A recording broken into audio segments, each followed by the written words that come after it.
ایک ایسے وقت میں ہم سخت ترین آزمائش سے اس ملک میں گزر رہے ہیں۔ ہم اپنے بولنے میں اور اپنے لکھنے میں اور اپنے کرنے میں خواہشات کی اتباع سے بچ نہیں پا رہے ہیں۔ یہ نہیں سوچتے ہم کہ ہمارا یہ بولنا یا ہمارا یہ واٹس ایپ پر اور سوشل میڈیا کے اوپر بعض باتوں کو پھیلانا، چلانا، جس کے جو جی میں آیا اس کا اظہار کرنا، اس سے پہلے کہ ہم یہ سوچ لیں کہ اس کا بولنا مناسب بھی ہے یا نہیں ہے، یہ خواہش کی اتباع تو نہیں ہے، یہ کوئی ضروری اور دین کی خدمت ہے یا نہیں ہے، یہ سب سوچے سمجھے بغیر محض شہوات کے پیچھے پڑ کر کے اپنی امت کو نقصان پہنچاتے ہیں، اور ملت کے لیے ہم اپنی زبان کو، اپنے قلم کو اور اپنے افعال کو نقصان کا سبب بناتے ہیں۔ اس لیے ہمیں بے سوچے سمجھے کچھ بولنا بھی نہیں چاہیے، بے سوچے سمجھے کچھ کرنا بھی نہیں چاہیے۔ اس وقت پورے ملک کے اندر میڈیا نے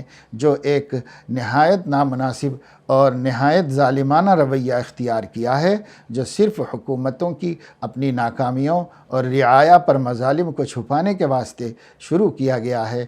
مرکز نظام الدین سے متعلق یہ میڈیا نے بہت سوچ سمجھ کر کے، باقاعدہ منصوبہ بنا کر کے اس وقت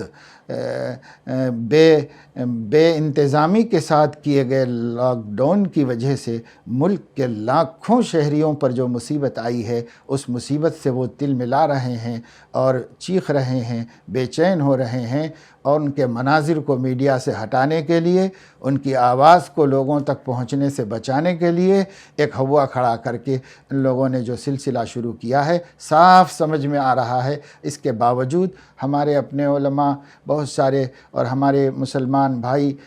صرف مسلکوں کی وجہ سے یا صرف اتفاق نا اتفاقی کی وجہ سے مسلمانوں کی بدنامی کا لحاظ کیے بغیر جو چاہے سوشل میڈیا پر پچھلے 2 دنوں میں جو کچھ آیا ہے، یہ ہمارے لیے شرمناک ہے۔ ہم اپنی زبان کھولنے سے پہلے اور اپنا قلم اٹھانے سے پہلے اور اپنا کوئی کام کرنے کے لیے قدم اٹھانے سے پہلے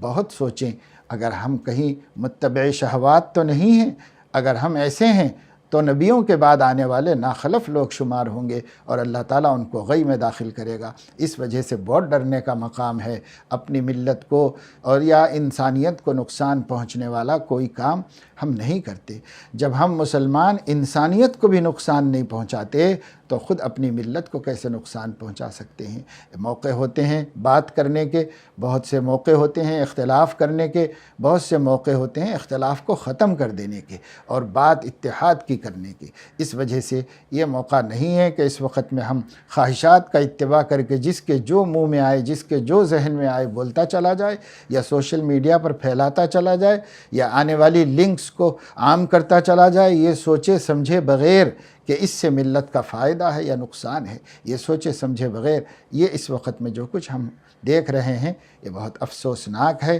اور بہت ڈرنے کا مقام ہے۔